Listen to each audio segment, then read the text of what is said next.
नाज़रीन, बातचीत करेंगे बाबर आज़म से। स्टीव स्मिथ ने माफ़ी मांग लिया है और हारिस रऊफ़ का एक बहुत बड़ा रिकॉर्ड अपने नाम बीबीएल में और पाकिस्तान सुपर लीग में बहुत बड़े चेंजेस आने वाले हैं। और अब आप लोगों को बाबर आज़म की कीमत जो है विराट कोहली से मिलती जुलती या उससे थोड़ा बहुत कम जो है नज़र आएंगे। लगभग 20 करोड़ या प्लस जो है बाबर आज़म, नसीम शाह, शाहीन अफरीदी, समीर मनाज, इन जैसी खिलाड़ियों के बहुत बड़े बड़े जो है वो रेट्स लगेंगे, बोली लगेंगे PSL में। मुकम्मल अपडेट्स आप लोगों के साथ शेयर करने वाला हूँ, बट छोटी सी गुजारिश है कि हमारे चैनल को ज़रूर सब्सक्राइब कीजिएगा। पहले बात करते हैं बाबर आज़म और स्टीव स्मिथ की लड़ाई पर। जब बाबर और स्टीव स्मिथ की लड़ाई हो गई है तो उसके बाद बाबर रूम में चले गए, किसी से कोई बातचीत नहीं की और इवन जो पोस्ट मैच प्रेजेंटेशन होते हैं और खिलाड़ी जो आपस में हाथ मिलाते हैं मैच के बाद, उसमें भी नहीं आया बाबर आज़म के पास जो स्टीव स्मिथ आया और वहाँ पर बाबर के साथ बातचीत करने के लिए आया और उसको बता रहा था कि यार मैच का सिचुएशन था, इस हिसाब से मैं नहीं आया। बट बाबर ने बताया कि आपने मुझे पूरी दुनिया के सामने जो जलील कर दिया, अब बात करने का क्या फ़ायदा। और इवन कि वो माफ़ी तक जो है वो उनसे मांग रहा था। पर स्टीव स्मिथ ने कहा, बाबर ने कहा कि नहीं यार, अब उसको पुश करके वापस बाहर की तरफ धकेल दिया कि जाओ यार, अब जो है माफ़ी की और बातचीत करने का कोई फ़ायदा नहीं है। वैसे तो उसको ज़ाहिर बात है ज़लील तो किया है, मतलब पूरी दुनिया के सामने, इसमें कोई शक नहीं है। बट इसमें अपना हाथ जो है बाबर की भी है कि बाबर को थोड़ा सा तेज़ खेलना चाहिए। और इसके ऊपर जो है फरहान भट्टी, जो कि पाकिस्तान एक सहाफ़ी है, जर्नलिस्ट एनालिसिस है, उसने बातचीत की कि नोकिया मोबाइल देखो वो आया था मार्केट में और उसने अपने आप को जो है मार्केट के साथ एडजस्ट नहीं किया, एडॉप्ट नहीं किया। तो इस तरह बाबर भी कहते, बाबर एक किंग था, क्लास था, बट उसने अपने मॉडर्न डेकोरेटर के मुताबिक अपने आप को एडजस्ट नहीं किया। तो बाबर की अपनी गलती है, स्लो खेल रहा था, ज़ाहिर बात है। अब उसका ट्रस्ट ख़त्म हो गया कि यार बाबर अपनी 50 के चक्कर में, ऐसा नहीं है कि हम मैच हार जाएँ। तो चलो जो भी बात थी, लेकिन अब स्टीव स्मिथ जो है उससे माफ़ी मांगने तक गया था। और यही होता है कि अगर एक इंसान से गलती हो जाती है और गलती के बाद जो है वो सॉरी कर ले या मतलब कोई बातचीत कर ले, आपके पास आ जाए कि यार इस वजह से वो सारी चीज़ें हो गई है, तो फिर मतलब कोई मसला नहीं है, कोई बातचीत नहीं है। और इवन कि कुछ लोगों ने तो ये भी कहा कि बाबर को लीग छोड़ना चाहिए, बाबर ने लीग छोड़ दिया। बट ऐसी कोई बात नहीं है, इतने छोटे मोटे बातों की वजह से जो है कोई लीग नहीं छोड़ता। उनके पहले से कॉन्ट्रैक्ट वगैरह सारी चीज़ होती है। और बाबर भी एक बहुत बड़ा खिलाड़ी है, वक्ती तौर पर इंसान को गुस्सा आ जाता है, बट बाद में होता है कि यार ये हमने क्यों किया है। हाँ, इसके ऊपर मिचेल स्टार्क से भी पूछा गया तो मिचेल स्टार्क ने बताया कि T20 क्रिकेट में यही चीज़ें होते रहते हैं। बाबर हमारा गेस्ट है और क्लास प्लेयर है, इसमें कोई शक नहीं है। बट लोगों ने पता नहीं क्या क्या जो है डॉलर कमाने के चक्कर में बाबर को क्या क्या बनाया। बट बाबर की अपनी गलती है इसमें, ये आप लोग को मानना पड़ेगा। मैं खुद जो है बाबर का फ़ैन हूँ, बट बाबर की अपनी गलती इसमें है। इसके अलावा जो है हारिस रऊफ़ के ऊपर जो है बातचीत ज़रूर करेंगे। बट PSL एक्शन जो है वो इस दफ़ा एक्शन सिस्टम होगा। पहले जो ये था ड्रॉप सिस्टम होगा, मतलब ड्रॉप सिस्टम होता था कि 5 या 6 जो फ्रेंचाइज बैठे हैं, ठीक है ये खिलाड़ी मेरा, तो जैसे मतलब गाँव क्रिकेट में होते हैं कि ये मेरे साथ और दूसरा टीम कहते हैं कि ये मेरे साथ, मतलब एक एक खिलाड़ी लेते हैं। तो ऐसे ही मतलब पहले ड्रॉप सिस्टम होता था। और ड्रॉप सिस्टम मतलब फिर 2-3 साल का कॉन्ट्रैक्ट होता था कि एक खिलाड़ी एक टीम ने उठाया। ऐसा नहीं है कि मतलब जो अच्छी खिलाड़ी है टॉप 6 5-6 जो है वो एक टीम ने उठाया, ऐसा नहीं है। एक खिलाड़ी एक टीम जो है एक खिलाड़ी उठाता था, दूसरी टीम जो है फिर दूसरा, फिर तीसरी टीम जो है वो तीसरा खिलाड़ी उठाता था और सबके पास एक एक खिलाड़ी हो जाता था। तो फिर दूसरा और फिर तीसरा और फिर तीसरा, इस तरह मतलब खिलाड़ी चुनते थे।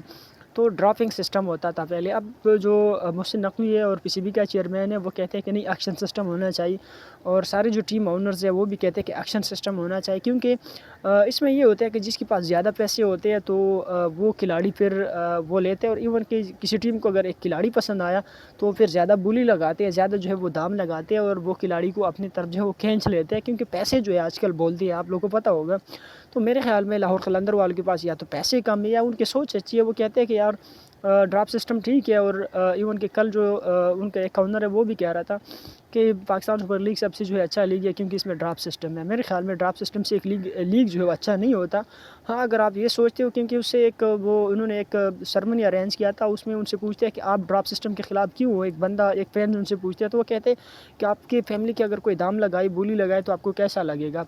तो वो फिर उसको कहते हैं कि यार फैमिली ने थोड़ा क्रिकेट खेलना है, उसने तो करोड़ों पैसे लेकर क्रिकेट खेलना है। और ये मतलब एक सिस्टम होता है जिससे मतलब बेहतरी की तरफ जा सकती है। तो वैसे उनकी अपनी एक सोच है। बट ड्राफ्ट सिस्टम से लीग्स अच्छा नहीं होता। PSL जो एक्शन सिस्टम है उससे लीग्स अच्छा होते हैं और क्रिकेट में बेहतरी आती है। पैसे जो है वो ज़्यादा उसमें लगते हैं और जो फॉरेन प्लेयर है, गैर मुल्की खिलाड़ी, वो भी उसमें आते हैं। जो मतलब IPL में भी ये चीज़ चल रही है, एक्शन सिस्टम चल रहा है, ठीक है। तो अब ये PSL में सारी टीमों को ये हिदायत जारी किया है कि आप लोग सिर्फ और सिर्फ 3 जो प्लेयर्स हैं वो रख सकते हो, रिटेन कर सकते हो। बाकी सारे प्लेयर्स को आप रिलीज़ करोगे, एक्शन सिस्टम में जाएंगे। और जो खिलाड़ी जो है वो जिस टीम में मतलब फिर सेलेक्ट हो गया, जो टीम ने ज़्यादा बोली लगाई वो उसके पास जाएंगे।